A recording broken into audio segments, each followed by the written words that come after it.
નમસ્કાર friends, Gujarat jobs YouTube ચેનલમાં આપનું હાર્દિક સ્વાગત છે. વિદ્યાર્થી મિત્રો, અમારી ચેનલ પર સરકારી ભરતીને લઈને તમામ અપડેટ આપવામાં આવે છે. જો તમે અમારી ચેનલ પર નવા હો અને સરકારી ભરતીની તમામ અપડેટ મેળવવા માંગતા હો તો પ્લીઝ અમારી ચેનલને સબસ્ક્રાઇબ તેમજ બાજુમાં આપેલ બેલ આઇકોન પર ક્લિક કરી દેજો, જેનાથી સરકારી ભરતીની અપડેટ આપને પ્રાપ્ત થતી રહેશે. માય ડિયર ફ્રેન્ડ, આજનો જે ટોપિક છે એ ગુજરાત પંચાયત સેવા પસંદગી બોર્ડ દ્વારા ગાંધીનગર દ્વારા એક નોટિફિકેશન બહાર પાડવામાં આવેલું છે અને આપને કહેવામાં આવ્યું છે 15 મે 2025ના રોજ એક ઠરાવ બહાર પાડવામાં આવેલો છે. અને જે પંચાયત સેવા દ્વારા જે વિવિધ સંવર્ગોની ભરતી કરવામાં આવે છે તે રિક્રુટમેન્ટ રૂલ્સ 2021 હતા, તેની અંદર થોડા ઘણા ફેરફાર કરવામાં આવેલા છે અભ્યાસક્રમની અંદર. તો ચાલો જોઈએ આપણે અભ્યાસક્રમની અંદર શું ફેરફાર કરવામાં આવ્યા છે.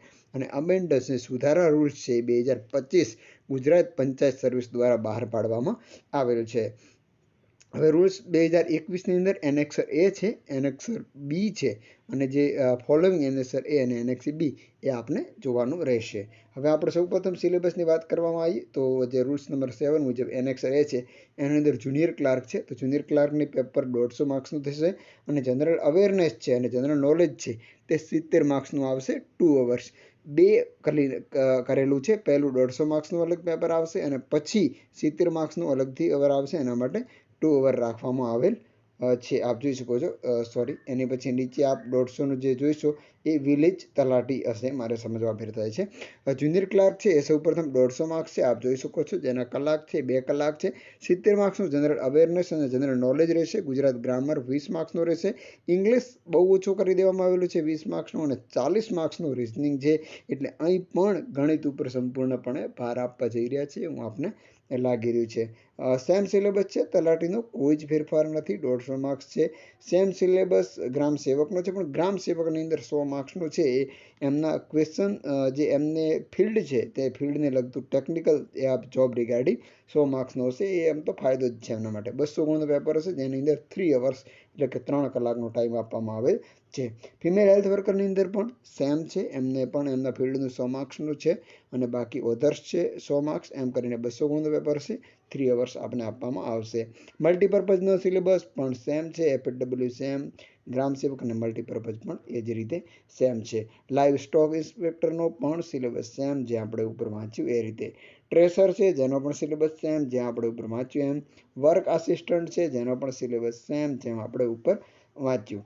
તો આ છે એ બધા. હવે જનરલ અવેરનેસ અને જનરલ નોલેજ છે તેની અંદર કયા કયા વિભાગોનો સમાવેશ થવામાં આવશે તે આપવામાં આવેલું છે. Mental ability and general intelligent, ત્યારબાદ હિસ્ટ્રી ઓફ એટલે કે ભારતનો ઇતિહાસ અને ગુજરાતનો ઇતિહાસ પૂછાશે. વારસો પણ ભારતનો અને ઇતિહાસનો, એ ભૂગોળ પણ ભારતનું અને ગુજરાતનું, રમતગમત પૂછાઈ શકે છે, રાજકારણ અને બંધારણ, ભારતનું બંધારણ પૂછાય, પંચાયતી રાજ પૂછાય, જે યોજનાઓ છે સરકારી એ પણ પૂછાશે, અર્થતંત્ર, ભારતનું અર્થતંત્ર છે એના વિશે પણ પૂછાશે. ત્યારબાદ સાયન્સ, પર્યાવરણ, information communication technology, current affairs પણ પૂછાશે. આ તમામ છે ઓબ્જેક્ટિવ ટાઈપ MCQ ટાઈપ હશે. હવે જે બી એનેક્સર છે તે જુનિયર ફાર્માસિસ્ટ છે, જેની અંદર પણ આપણે ઉપર જોયું એમ ફિલ્ડનો હશે એ સેમ જ માર્ક્સ હશે, સેમ ટુ સેમ જ છે, એમના ફિલ્ડનું 100 માર્ક્સનું પૂછાશે. મુખ્ય સેવિકાની અંદર પણ સેમ જ પૂછાશે. એક્સટેન્શન ઓફિસર એગ્રીકલ્ચરની અંદર પણ સેમ.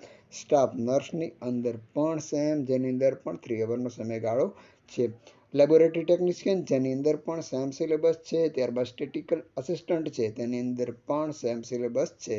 રિસર્ચ આસિસ્ટન્ટ છે જેની અંદર પણ સેમ સિલેબસ છે. અને accountant, division accountant, deputy accountant, નાયબ હિસાબનીશ તેનામાં પણ સેમ છે. ત્યારબાદ એડિશનલ આસિસ્ટન્ટ એન્જિનિયર સિવિલ છે જેની અંદર પણ સેમ સિલેબસ છે. ત્યારબાદ ડ્રાફ્ટમેન છે જેની અંદર પણ સેમ સિલેબસ છે. ત્યારબાદ એક્સટેન્શન ઓફિસર છે જેની અંદર પણ સેમ સિલેબસ નથી, તેની અંદર થોડો ઘણો ફેરફાર છે, આપ જોઈ શકો છો.